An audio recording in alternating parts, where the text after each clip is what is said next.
50% के साथ अटेंडेंस के साथ रोजाना की बुनियाद पे 6 दिन स्कूल खुले रहेंगे हफ्ते के। वो स्कूल्स खोले जाएंगे जो मंडे तक अपनी 100% टीचिंग स्टाफ, असातिज़ा और नॉन टीचिंग स्टाफ की वैक्सीनेशन की रिपोर्ट सबमिट करेंगे। सिंध हुकूमत का 23 अगस्त से तालीमी इदारे खोलने का ऐलान। स्कूलों में SOPs पर अमल दरामद यकीनी बनाना होगा। वज़ीर तालीम सिंध सैयद सरदार शाह कहते हैं स्कूल 50% हाजिरी के साथ खोलने की इजाज़त होगी। सिर्फ वो स्कूल खुलेंगे जहां असातिज़ा की 100% वैक्सीनेशन हो चुकी है। स्कूलों में रैंडम PCR टेस्ट किए जाएंगे। यकसा तालीमी निज़ाम पर भी तनकीद। बोले उस्मान बुज़दार और जाम कमाल पर हैरत है, उन्होंने अपने हुकूक कैसे किसी और को दे दिए। हम अपने बच्चों को सिंधी पढ़ाना चाहते हैं तो क्यों ना पढ़ाएं।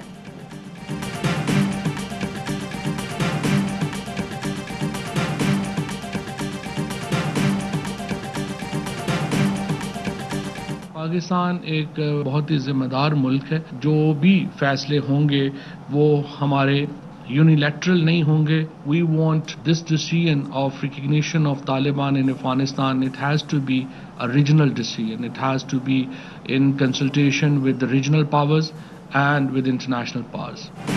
पाकिस्तान तालिबान को तस्लीम करने का फैसला तन्हा नहीं करेगा। वज़ीर आज़म की ज़ेर सदारत वफाकी काबीना के इजलास में फैसला।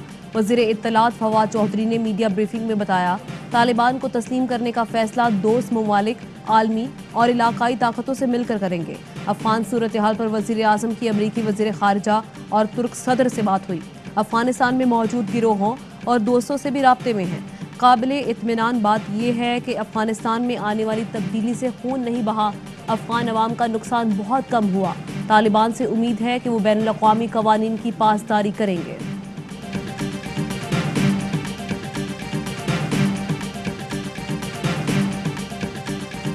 अफगानिस्तान में एक इंक्लूसिव सेटअप आया जाए, अफगानिस्तान का नुमाइंदगी हो। हम बड़े नज़दीक से इस सिचुएशन को देख रहे हैं। पार्लियामान को ऑन बोर्ड लिया जाए ताकि प्रॉपर पॉलिसी बन सके। बिलावल भुट्टो जरदारी का अफगानिस्तान की सूरत हाल पर पार्लियामेंट को एतमाद में लेने का मुतालबा। कहते हैं रियासत को अपनी पॉलिसी वाज़ेह करनी चाहिए। खित्ते में आने वाली तब्दीली के असरात पाकिस्तान में नहीं आने चाहिए। वज़ीर आज़म ने हर इशू पर यू टर्न लिया जिससे कन्फ्यूजन होती है। मुल्क में होने वाले दहशतगर्द हमलों में मकामी नेटवर्क मुलव्वस होते हैं। आवाम को निशाना बनाने वाले दहशतगर्दों को बर्दाश्त नहीं करेंगे। खान साहब संजीदा नहीं, नेशनल एक्शन प्लान को छोड़ दिया गया है। नेशनल एक्शन प्लान पर फिलफौर अमल दरामद किया जाए। CPEC समेत दीगर मनसूबों की सिक्योरिटी का भी जायजा लिया जाए। वज़ीर आज़म ने तमाम सूबों का हक मारा, पंजाब वालों का जीना हराम कर दिया।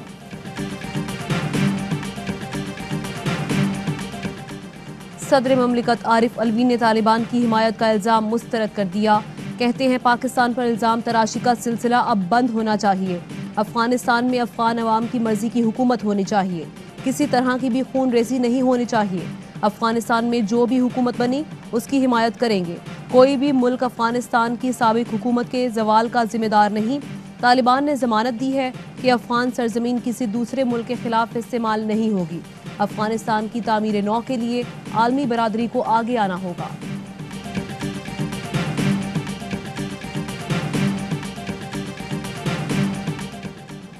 तालिबान रहनुमा मुल्ला अब्दुल गनी बरादर दोहा से अफगानिस्तान रवाना। अफगान मीडिया के मुताबिक मुल्ला बरादर सीनियर तालिबान रहनुमाओं के हमराह अफगानिस्तान रवाना हुए हैं। मुल्ला बरादर तकरीबन 20 साल बाद अफगानिस्तान जा रहे हैं। पहले कंधार और फिर काबुल जाएंगे। मुल्ला अब्दुल गनी बरादर के वफ्द में सीनियर तालिबान रहनुमा अब्दुल हकीम, शहाबुद्दीन दिलावर, मुल्ला फाजिल, मुल्ला खैर खा और सलीम हनीफी शामिल हैं। तालिबान तर्जुमान ज़बीउल्लाह मुजाहिद कुछ देर बाद पहली प्रेस कॉन्फ्रेंस करेंगे।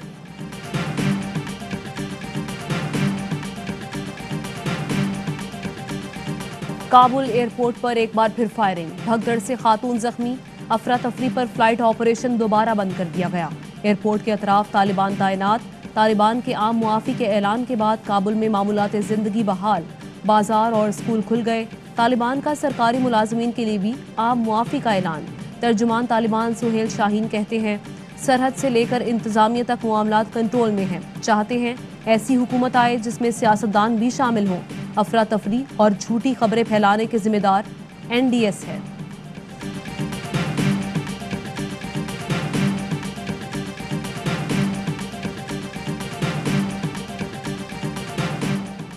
तालिबान हमें भी हुकूमत में शामिल करें। काबुल में खवातीन का मुजाहरा।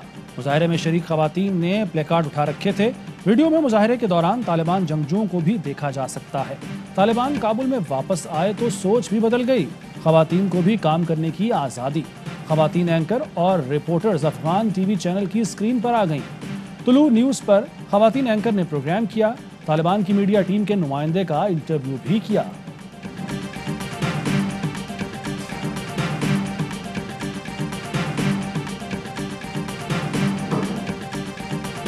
अफगानिस्तान पर तालिबान का कंट्रोल, आलमी बरादरी का खुलकर मौक़िफ़ देने से गुरेज। भारत, नॉर्वे, डेनमार्क और चेक रिपब्लिक ने भी अपने सिफारतखाने बंद कर दिए। कई ममालिक ने अमला मुख्तसर कर दिया। रूस के मुताबिक तालिबान ने काबुल को अशरफ गनी दौर से ज़्यादा महफूज बना दिया है। ईरान का भी काबुल और हेरात में सिफारतखाने खुले रखने का ऐलान। जर्मनी ने अफगानिस्तान की सूरत हाल को खौफनाक करार दे दिया। बांग्लादेश ने अफगान मुहाजिरीन को पनाह देने की अमरीकी दरख्वास्त मुस्तरद कर दी।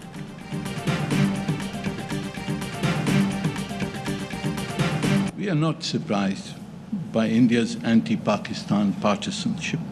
This confirms Pakistan's long-held contention that India does not deserve to be on the Security Council, much less to aspire to become a permanent member of the Council. Bharat सलामती कौंसिल की रुकनियत का अहल नहीं। अफगान सूरत हाल पर भी सलामती कौंसिल के इजलास में पाकिस्तान को खिताब का मौका नहीं दिया गया। पाकिस्तानी मंदूब मुनीर अकरम कहते हैं भारत की जानिबदाराना कार्रवाइयाँ पाकिस्तान के लिए नफरत का इजहार हैं। चीनी नायब मंदूब गेंग शुआंग ने पाकिस्तान को इजलास में शिरकत से रोकने को अफसोसनाक करार दिया।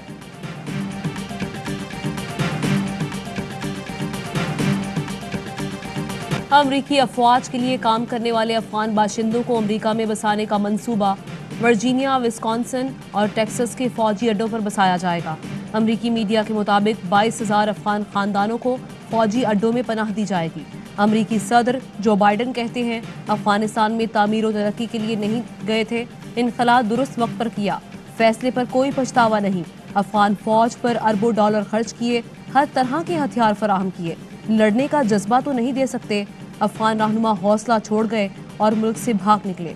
अफगान फौज खुद लड़ने के लिए तैयार नहीं तो अमरीकी फौज जाने क्यों गंवाए। अशरफ गनी को मुज़ाकरात का कहा तो उन्होंने कहा कि अफगान फौज लड़ेगी, वो गलत थे।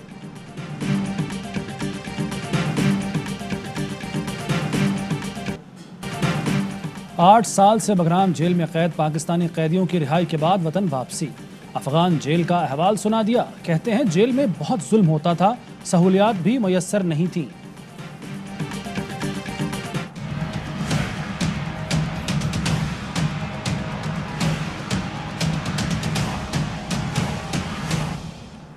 तहरीक इंसाफ के बैरिस्टर सुल्तान महमूद चौधरी 34 वोट लेकर आज़ाद कश्मीर के सदर मुंतखब। कहते हैं कश्मीर कॉज पर समझौता नहीं करूंगा। आज़ाद कश्मीर की आईनी हैसियत तब्दील करने की कोई तजवीज़ नहीं। ग्रुप बंदी का प्रोपेगेंडा करने वाले नाकाम हो गए। सदर का ओहदा सिर्फ प्रोटोकॉल के लिए नहीं, मसाइल के हल के लिए भी है। बैनुल अक़वामी सतह पर कश्मीर के लिए काम करूंगा। मशीन की लाइव डेमोन्स्ट्रेशन की कामयाबी से हुई। इलेक्शन कमीशन के सीनियर ओहदेदारान हैं, उन्होंने सवालात किए, उनकी टेक्निकल टीम भी थी। कोई 75 के करीब सवालात हुए, तसल्ली के साथ उनको जवाबात दिए। कोई ऐसा सवाल नहीं था जिसका कि हमारे पास जवाब ना हो। चीफ इलेक्शन कमिश्नर हैं, उन्होंने हमें मुबारकबाद भी दी। इलेक्ट्रॉनिक वोटिंग मशीन पर इलेक्शन कमीशन के तमाम सवालों के तसल्ली बख्श जवाब दिए। चीफ इलेक्शन कमिश्नर ने मुबारकबाद दी है। इत्तफाक हुआ इलेक्शन फ्री एंड फेयर होना चाहिए। शिबली फराज की मीडिया से गुफ्तगू। कहा इलेक्शन हमेशा तनाज़े का शिकार होता रहा है। कोशिश है ह्यूमन इंटरफेयर कम और टेक्नोलॉजी का इस्तेमाल ज़्यादा किया जाए।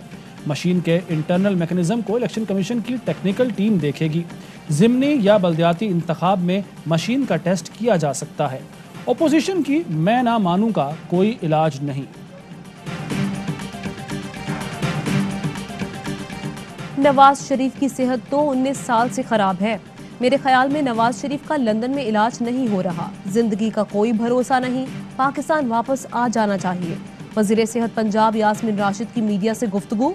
कहा यहाँ सेहत की सहूलियात बेहतर हो गई हैं। नवाज शरीफ को हशाश बशाश कर देंगे ताकि आराम से जेल काट सके।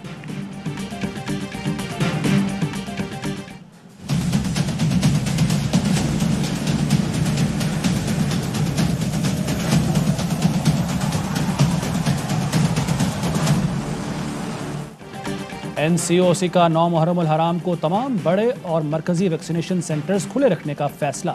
10 मुहर्रम पर वैक्सीनेशन सेंटर्स बंद रहेंगे।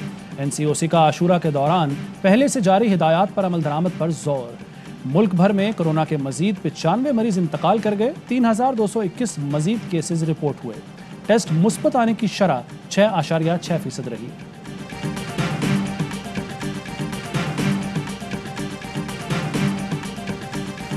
मुहर्रम उल हराम में अमन व अमान की सूरत हाल का जायजा लेने के लिए वजारत दाखिला में खुसूसी सेल कायम। शेख रशीद कहते हैं मुहर्रम उल हराम में सिक्योरिटी हाई अलर्ट रखी जाए, अमन व अमान को हर सूरत यकीनी बनाया जाए, मोबाइल सर्विस की बंदिश सिर्फ हस्बे ज़रूरत की जाए, सिक्योरिटी इक़दामात से आवाम को तंगी ना होने दी जाए। विफाकी हुकूमत सूबों को अमन के लिए तकनीकी और दीगर सपोर्ट यकीनी बनाएगी।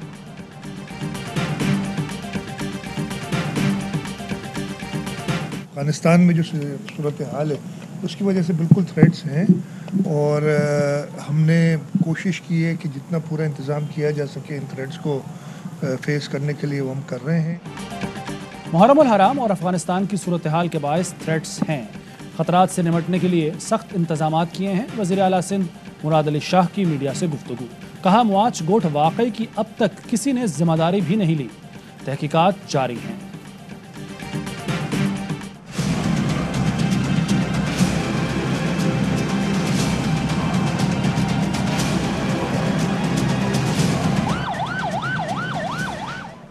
कराची के इलाके बल्दिया टाउन मवाज कोर्ट में ट्रक पर हमले का मुकदमा दर्ज। दहशतगर्दी और कत्ल समेत दीगर दिफात शामिल। मुकदमा जाँ बहक होने वाले खानदान के सरबराह की मुद्दत में दर्ज किया गया।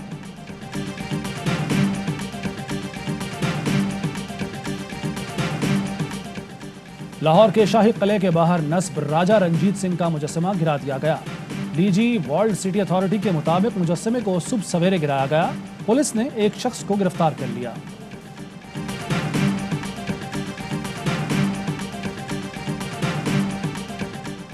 नून लीग ने मीडिया डेवलपमेंट अथॉरिटी का क़याम दहशतगर्दी करार दे दिया। मरियम औरंगजेब कहती हैं मीडिया डेवलपमेंट अथॉरिटी फाशिस्ट टोले के दिमाग की इख्तरा है जो मीडिया और आज़ादी राय पर दहशतगर्दी है। मीडिया तंजीमों का एलामिया सरकारी झूठ पकड़े जाने का दस्तावेजी सबूत है। हुकूमत बताए कि गलत बयानी क्यों की गई, ये काम किसने किया और किसके हुक्म पर हुआ। मुआवन खुसूसी शहबाज गिल कहते हैं नाअहल लीग के दरबारी मीडिया के जाली चैंपियन बनकर सियासत कर रहे हैं। नाअहल लीग का प्रोपेगेंडा कामयाब नहीं होने देंगे। तहरीक इंसाफ ने हमेशा मीडिया और आज़ादी इजहार राय की तायद की। Media development authority bill parliament में पेश किया जाएगा। बिल ताकतवर के खिलाफ और वर्कर के हक में है।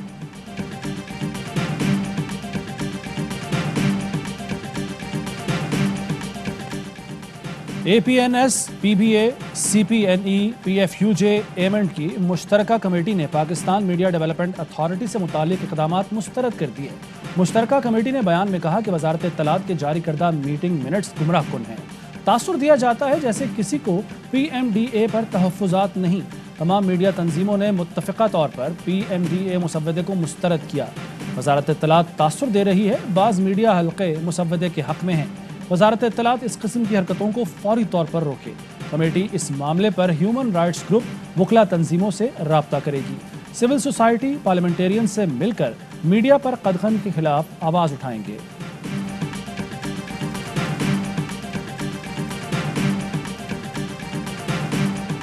सुप्रीम कोर्ट ने PP दौर में मुलाजमीन की बहाली और तरक्की के लिए जारी करदा एक्ट 2010 का लदम करार दे दिया। एक्ट के जरिए मुलाजमीन को मिलने वाले फ़वाइद फौरी रोकने और यकमुश्त होने वाली अदायगियाँ वापस लेने का हुक्म। तरक्की पाने वाले मुलाजमीन से ओहदों के बरअक्स फ़वाइद वापस ना लेने की हिदायत। रिटायर्ड मुलाजमीन पर सुप्रीम कोर्ट के फैसले का इत्तलाक नहीं होगा।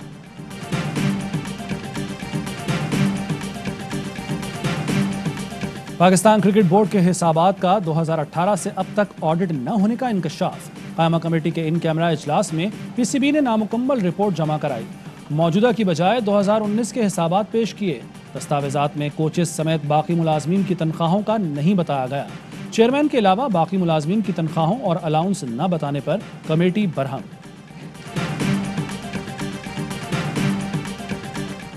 आईसीसी ने T20 वर्ल्ड कप के शेड्यूल का ऐलान कर दिया। आगाज 17 अक्टूबर से होगा। ओमान और यूएई मुश्तरका तौर पर मेजबानी करेंगे। पाकिस्तान इवेंट में अपना पहला मैच 24 अक्टूबर को भारत के खिलाफ खेलेगा। दूसरे मैच में 26 अक्टूबर को न्यूजीलैंड और तीसरे मैच में 31 अक्टूबर को अफगानिस्तान के मद्देमुकाबिल होगा। T20 वर्ल्ड कप के सेमीफाइनल 10 और 11 नवंबर को खेले जाएंगे। फाइनल 14 नवंबर को होगा। कश्मीर प्रीमियर लीग का फाइनल मार्का रावलाकोट हॉक्स आज मुजफ्फराबाद टाइगर्स से टकराएगी। रावलाकोट हॉक्स ने मीरपुर को हराकर फाइनल में जगह बनाई। 237 रन का रिकॉर्ड हदफ आखिरी ओवर में हासिल किया। हॉक्स की जानिब से काशिफ अली ने फतहगर सेंचुरी स्कोर की।